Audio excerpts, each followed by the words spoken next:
All right, let's dive in. Today, Sir Elton John, ready for a journey through music and a life, well, larger than life. We're going deep with his Wikipedia page as our guide, and trust me, even as a longtime fan, I was surprised by some of the stuff we found. It's so easy to just think about the hits with these icons, but the backstory, the influences, that's where the music really comes alive. Absolutely. Like, did you know he wasn't always Elton John? Reginald Kenneth Dwight, that was his birth name. Wow, yeah, not quite the same ring to it. But think about it. Changing your name like that, Oh, it's a statement, right? He was paying tribute.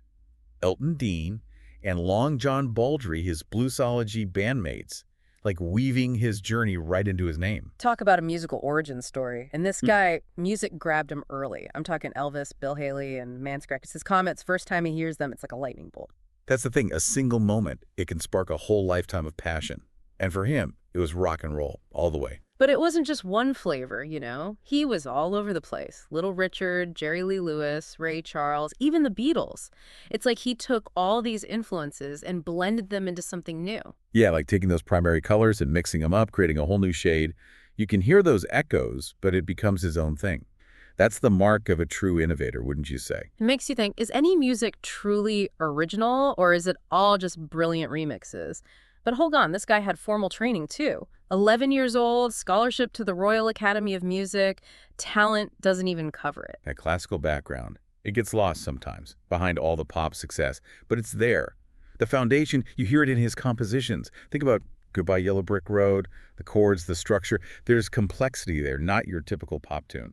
It's like he's fluent in these different musical languages, blending them together. But imagine all that talent, and what if he never meets Bernie Taupin? One of the most successful songwriting partnerships ever.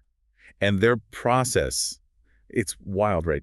Tappan writes the lyrics first, like poems, full-fledged works of art. Elton then takes those and sets them to music. No back and forth during the writing. You know, it's like a painter in a landscape. The words are the scenery. Elton's the one bringing it to life with the music, the emotion. It's incredible how their separate talents just clicked like that. A deep understanding of each other's creative process. Like they unlocked something in each other and we all benefited. But their early days weren't all stadium shows and hit records, were they? Oh, no way. They put in the work, writing songs for other artists. Even a tune for Eurovision, believe it or not, came dead last. Even the greats, they start somewhere. Right, it's a reminder. Success is rarely a straight shot. You got to take those detours, those setbacks. Sometimes those are the best lessons. I guess you could say even finishing last can be a stepping stone. And then, boom, everything changes. Your song, their breakout moment. The turning point for them, for music in general. Honest, simple, it resonated with everybody. That's when Elton John, the star, really starts to rise. It's funny, a song that sounds so effortless, it had such a huge impact. But that was just the start. The 70s, man. Elton John owned the charts. 7 U.S. #1 albums in a row, that's insane. Not just the number of albums, the quality too. Everyone different, ballads, rockers. He was just exploding creatively, pushing the limits with each release. And visually, forget about it. The glam rock era, he was a spectacle. Costumes, those platform boots, the glasses, all part of the show. Taking cues from the glam scene, Mark Bolan especially, Elton knew it wasn't just about the sound, it was the whole experience. Remember that Pinball Wizard performance? Yeah. Music and spectacle combined, just electric. Totally. He got it. Entertainment's a whole package deal. And that's something that's always struck me about him, how he can jump genres, reinvent himself constantly. Oh yeah, pop, rock, and then he's scoring films, theater, The Lion King, Billy Elliot the musical. He brought his sound to everything, creating scores that just stuck with you. And then there's Candle in the Wind, 1997, the tribute to Princess Diana, the fastest, biggest selling single ever. A whole nation grieving, and his music captured that moment. More than just pop music, it became a cultural moment. Shows you Elton John's power to connect with people on that deep emotional level. And he's still doing it. You're telling me the lockdown sessions, working with Dua Lipa, Miley Cyrus, he still got his finger on the pulse. How does he stay so relevant, appeal to these younger generations? He embraces change, collaboration, keeps pushing his creative boundaries, doesn't rest on his past success, always evolving, experimenting. That's a great lesson for all of us, you know. Absolutely. But before we jump into his personal life, let's take a minute, think about it. What's one Elton John song that really hit you personally? We'll come back to this, just a moment to reflect. It's funny, we always try to separate the art from the artist, but with Elton John, it's all connected. His life, his journey, it's as powerful as any song he's written. Oh, for sure. I mean, coming out publicly in 76, that was huge, especially back then. Wasn't easy, lots of backlash. But he stayed true to himself, paved the way for so many others. Groundbreaking, really. Think about it. Being openly gay, that could have ended a musician's career. But he refused to hide, he lived his truth, and became an icon because of it. And we can't forget about his marriage to Renee Blauwell. That shows you self-discovery isn't always straightforward. Sometimes you take detours, make choices, trying to figure it all out, the societal pressures, your own identity. Absolutely. It's complex, relationships, making those tough decisions. Yeah. And in the end, he chose a life that aligned with who he truly was. Finding love with David Furnish, that seems like a real turning point. Their partnership, it's inspiring, isn't it? Building a life together, raising their sons, their dedication to philanthropy, it's really something. Love and commitment, family in all its forms. And speaking of making a difference, the Elton John AIDS Foundation, that's serious work. He didn't just sit back with his fame and fortune. He got involved in a cause he believed in. He could have just written checks, but no, he used his platform to raise awareness, fight the stigma around HIV/AIDS. And it's personal for him. He's lost friends, colleagues to the disease, so his advocacy, it's got this raw emotion to it. He's been a consistent voice for decades in this fight against a global epidemic. And he shares his own experiences, which makes him even more relatable. It's that genuine commitment that resonates. Makes you think, what can we each do with our own voices, our resources to make a change? Powerful question. We all have a platform, some bigger than others, but we can choose to use them for good, like Elton John. Before we wrap up, I got to ask you about something that's always fascinated me. Elton John's spending habits in the 90s. Legendary, almost as much as his music. Oh yeah, the stories. Designer clothes, cars, those parties. Yeah. A time of excess, for sure. He even admitted later it got out of control. Over 30 million pounds in less than 2 years, that's what I read. Can you imagine? 300 grand on flowers alone. A reminder, even with all the wealth, success, balance is key. He realized those material things, they don't bring happiness. He ended up selling a lot of that stuff. Almost like you had to go through it to come out the other side with a new perspective. A lesson for us all, wouldn't you say? Definitely. Things, they fade. Yeah. It's the connections, the impact we have that matters in the end. But let's go back to basics, to the root of it all.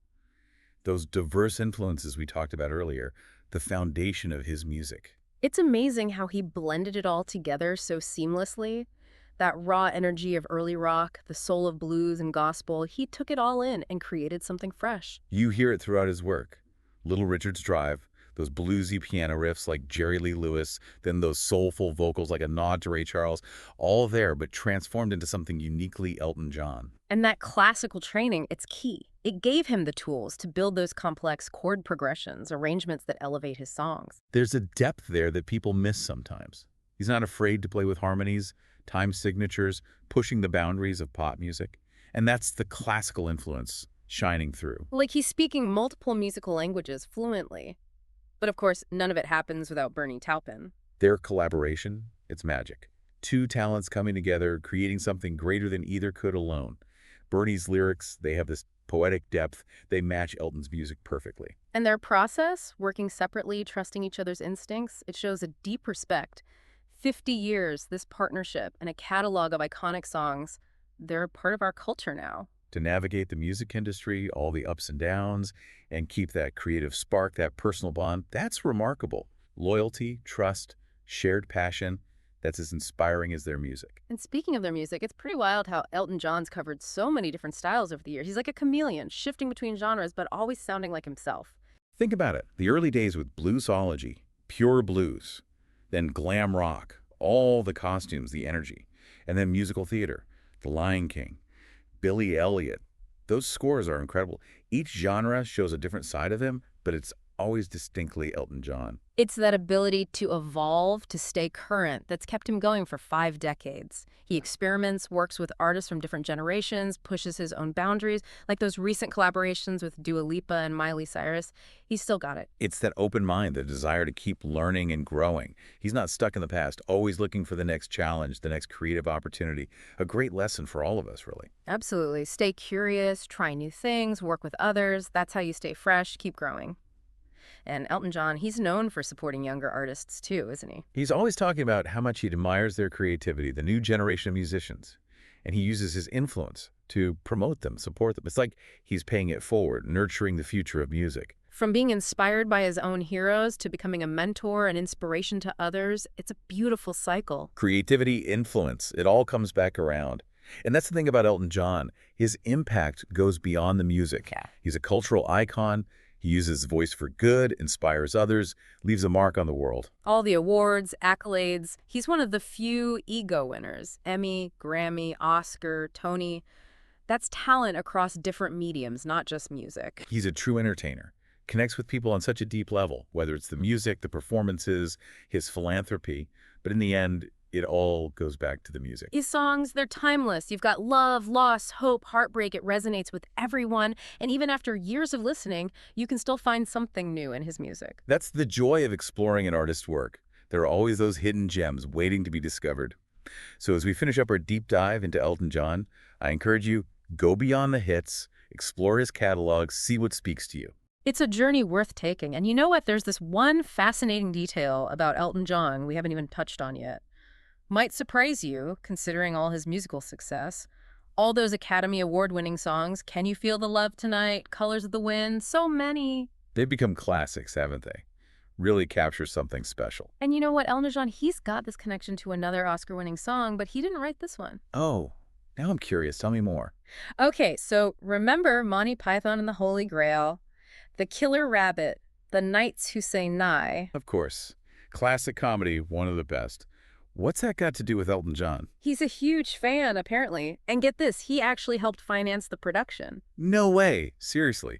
That's not exactly what you'd expect from a pop music superstar. Right. Shows you he's got this eclectic taste, willing to support creativity, even if it's outside his usual lane. Kind of an adventurous spirit, you know? Mm-hmm. Not afraid to take a chance on something different. It's a good reminder. Even the biggest names, they've got these hidden passions, these quirky things they love. Makes them more human, don't you think? There's Oh, always yeah. more to someone than you see on the surface. Exactly.